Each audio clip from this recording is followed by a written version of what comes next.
Hello everyone, this is Neeraja talks. Welcome back to our channel. ఈరోజు గుండె నిండా గుడిగంటల serial గురించి మాట్లాడుకుందాం. ఈ రోజు ఎపిసోడ్ చాలా బాగుందండి. ఆషాఢం పేరిట పుట్టింటికి వెళ్ళిన మీనాను తలుచుకుంటూ బాధపడుతున్న బాలు. సో స్కిప్ చేయకుండా చూడండి. ఇప్పుడు వీడియోలోకి వెళ్ళిపోతాం. ఇక నుండి నేను శృతికి దూరంగా ఉండాలనుకుంటున్నాను అంటాడు రవి. తన కూలికి ఏదైనా ప్రాబ్లం మా మధ్యలో లేదు, వాళ్ళ నాన్నకి మా నాన్నకి మధ్యలో ఉంది.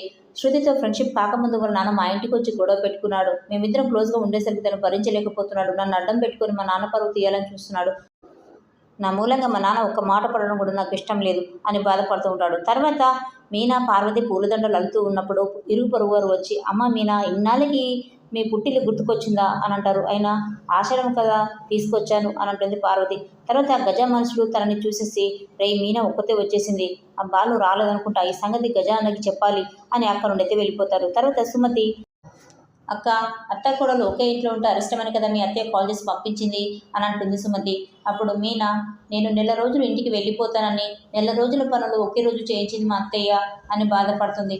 తర్వాత సుమతి, అక్క, ఆషాఢం అయ్యేంత వరకు నువ్వు ఇక్కడే ఉంటావు కదా, మరి ఇన్ని రోజులు మీ అత్తయ్య ఏం చేస్తుందో చూద్దాం అని అనగానే పార్వతి, ఊరుకవే, అవన్నీ నీకెందుకు, అయినా అత్తారింట్లో ఆడపిల్ల పాలలో నీళ్ళలా కలిసిపోవాలి, జీవితాంతం అక్కడే ఉండాలి, అంతేకాని నువ్వు వేరు నేను వేరు అని ఉండకూడదు, జీవితాంతం అక్కడే ఉండాలి కాబట్టి అంతా కలిసిమెలిసి ఉండాలి అని అంటుంది. అమ్మ మీనా, ఇన్నాళ్ళకి వచ్చావు కాబట్టి వంట చేస్తాను అని అంటుంది. అప్పుడు మీనా చాలా బాధపడుతుంది.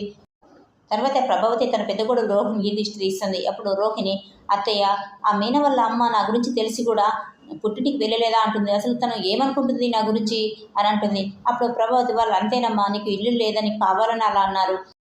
నేను ఒకసారి వాళ్ళ ఇంటికి వెళ్ళాను, వాళ్ళ ఇల్లు చాలా చిన్నగా ఉంటుంది, ఆ ఇంట్లో ఎవరు పట్టరమ్మా అని అంటుంది ప్రభావతి.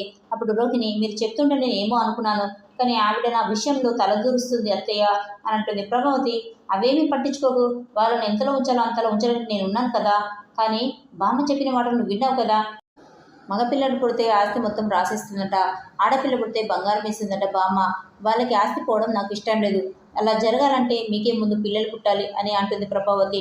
సరేనంటుంది రోహిణి. తర్వాత శృతి రెస్టారెంట్కి వస్తుంది. రవి శృతి వచ్చిన విషయం తెలుసుకొని తను లీవ్లో ఉన్నాడని చెప్పమంటాడు. అప్పుడు తన కొలికి వచ్చి, మేడం, రవి లీవ్లో ఉన్నాడు, తను ఇక్కడ లేడు అని అంటాడు. అప్పుడు శృతి, మరి కాల్ చేస్తే ఎందుకు లిఫ్ట్ చేయడం లేదు అని అంటే, నాకు తెలియదు మేడం అని అంటాడు. అప్పుడు శృతి తనకైతే కాల్ చేస్తుంది. రవి మొబైల్ ఛార్జింగ్లో ఉంటుంది. అది గ్రహించిన శృతి తన మొబైల్ను నేనే తనకిస్తానని అక్కడ నుండి తీసుకుని వెళ్ళిపోతుంది. తర్వాత రవి నా మొబైల్ తీసుకువెళ్తే నేను తనను కలుస్తానని తను అనుకుంటుంది అని తను చాలా బాధపడుతూ ఉంటాడు. తర్వాత బాలు ఇంటికి రాగానే, మీనా ఏ పూలగంప ఎక్కడున్నవే అని అంటాడు. ఎందుకంటే బాలు ధ్యాస అంతా మీనపైనే ఉంటుంది కాబట్టి. అప్పుడు సత్యం వచ్చేసి, మీనా తన పుట్టింట్లో ఉందిరా అని అంటాడు. ఏంటో ఇలా ఇంటికి రాగానే పిలవడం అలవాటైపోయింది నాన్న, అయినా ఈ ఆషాఢం ఏంటి నాన్న, ఎవరు కనిపెట్టారు అని అంటాడు.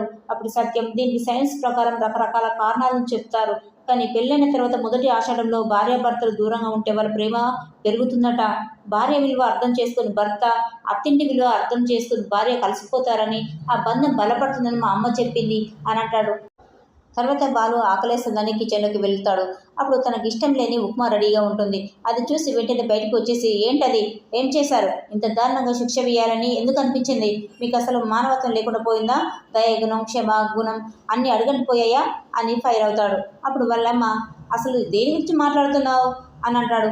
బొంబాయి రవ్వ గురించి మాట్లాడుతున్నాను, బొంబాయి కాస్త ముంబైగా మారింది కానీ ఈ ఉప్మా మాత్రం చేయడం మానలేరు కదా అని అంటాడు. టోటల్గా ఉప్మా గురించి చాలా ఫైర్ అవుతుంటాడు బాలు.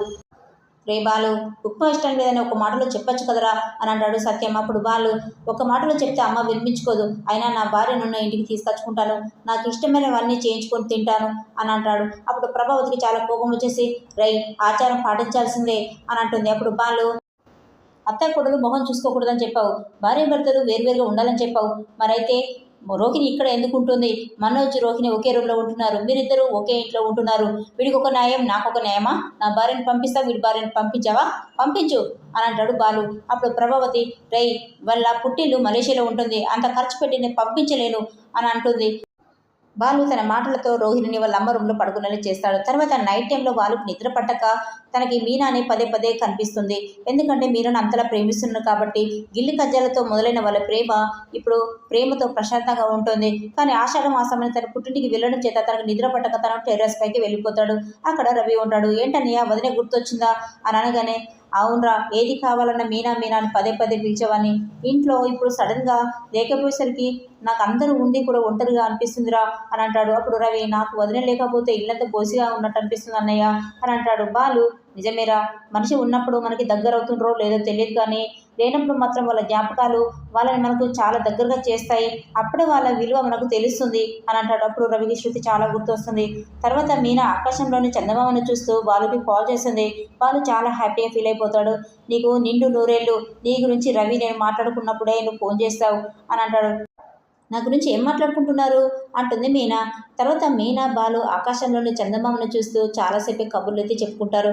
తర్వాత రోహిణి వాళ్ళ అమ్మని హాస్పిటల్కి తీసుకొచ్చేసి, ఇంతకుముందు మా అమ్మ కళ్ళు తిరిగి పడిపోయినప్పుడు మీరే ట్రీట్ చేశారట కదా, మరి ఇప్పుడు ఎలా ఉంది అని అంటుంది. అప్పుడు డాక్టర్, అమ్మ నువ్వు బాగానే సంపాదిస్తున్నట్టు కదా, ఇలా పల్లెటూరులో మీ అమ్మని ఎందుకు ఉంచుతున్నావు అని అంటాడు. ఎందుకంటే తను ఒంటరిగా ఉండడం వల్లే అలా కృంగిపోతూ ఇలా అయిపోతుంది, తనకి ఏ జబ్బు లేదు అని అంటాడు. మరి ఈ వీడియో మీకు నచ్చినట్లయితే ప్లీజ్ లైక్ అండ్ సబ్స్క్రైబ్ మర్చిపోదు. Thanks for watching.